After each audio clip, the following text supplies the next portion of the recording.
Beberapa hari ini netizen di dunia dihebohkan dengan kabar terbaru dari Palestina. Selain konflik yang belum selesai, kini Palestina dilanda isu baru, yaitu penghapusan wilayahnya dari peta digital Google Maps dan Apple Maps. Seperti apa faktanya, kita simak bersama dalam Palestina hilang dari peta. Mengutip dari The Independent, pada Sabtu 18 Juli kemarin, isu ini pertama kali mencuat usai akun Instagram @astrafirol menuliskan informasi terkait Google Maps dan Apple Maps yang dikabarkan secara resmi menghapus Palestina dari peta dunia. Meski begitu, beberapa waktu kemudian akun ini meralat postingan itu dan menyatakan bahwa postingannya berisi informasi palsu. Mengapa demikian? Sebab Palestina ternyata sejak dulu tidak pernah masuk dalam peta dunia.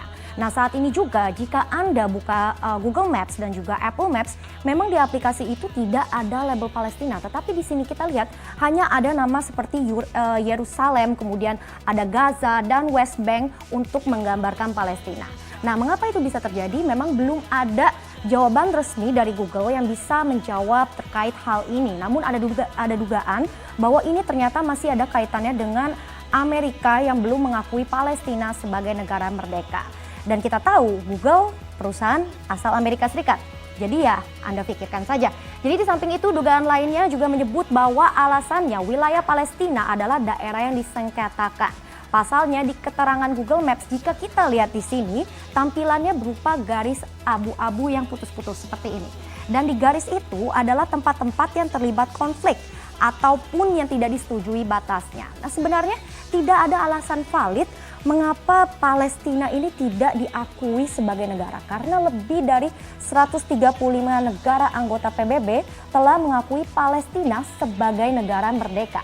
Dari 135 negara, artinya ada sekitar 82% populasi dunia yang sudah resmi mengakui Palestina, termasuk kita juga. Indonesia pun mengakui Palestina sebagai negara. Tetapi ternyata masih ada 50 negara lainnya yang tidak setuju ataupun tidak mengakui.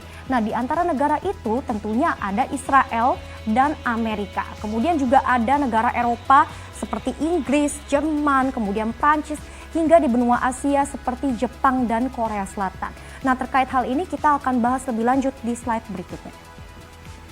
Jadi sejarah konflik Israel dengan Palestina ini bermula dari bangsa Yahudi yang ingin mendirikan negara di tanah ataupun wilayah yang sama dengan Palestina.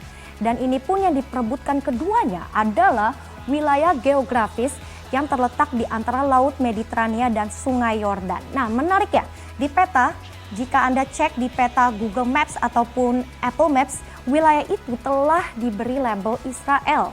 Nah, dari semula awalnya konflik ini gara-gara wilayah, kini konflik itu pun sudah merembet ke berbagai masalah lain. Seperti banyak yang mempertanyakan sebenarnya ujung-ujungnya ini di mana sih akhirnya perbatasan Israel dan Palestina, dan mengapa banyak negara-negara lain ini sepertinya kok ikut andil atas konflik kedua negara itu.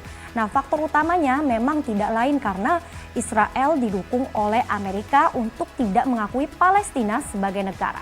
Hubungan erat antara Amerika dan Israel sudah berlangsung sejak lama, sehingga negara-negara barat pun ini juga sepertinya ikut-ikutan bergabung dengan Amerika untuk mendukung Israel.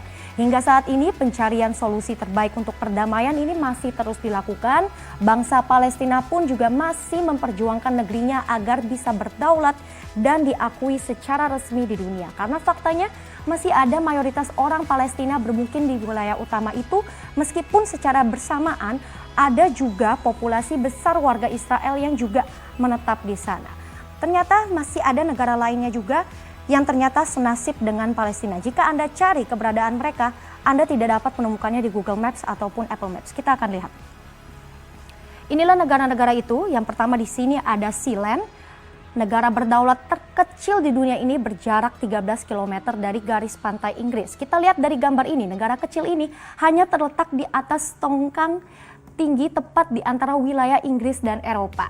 Nah, lucunya di sini adalah baik Inggris dan Eropa tidak pernah mengklaim, sehingga akhirnya pada tahun 1966 Roy Bates, mantan prajurit militer Inggris, mengklaim wilayah itu. Jadi ini cukup unik sekali. Negara terkecil hanya terletak di tongkang seperti ini. Nah, negara berikutnya ada Crimea yang terletak di pantai utara Laut Hitam dan menjadi satu-satunya perbatasan darat dengan Ukraina Utara. Crimea memiliki wilayah yang relatif luas, yaitu hanya 27.000 km persegi. Nah, Crimea juga berkali-kali bertindak aneksasi. Jadi pada tahun 1783, Crimea pernah dianeksasi ataupun dicaplok oleh Rusia menjadi republik sebagai bagian Uni Soviet.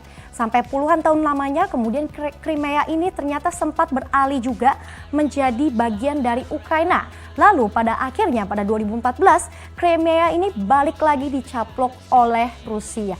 Memang cukup membingungkan kalau kita lihat di sini sejarah negara ini, namun terlepas hal itu, Crimea termasuk hotspot bagi wisatawan. Di tahun 2014 silam, Crimea masuk dalam daftar 20 tujuan teratas untuk berpergian di dunia versi National Geographic. Jadi sayang sekali ya. Oke, kita lihat selanjutnya daftar negara yang tidak dianggap, ternyata tidak terhenti di slide tadi. Kita lihat ini masih ada lagi terletak di tengah-tengah Amerika Serikat. Ternyata ini ada juga Republik Lakota dengan populasi lebih dari 100.000 orang.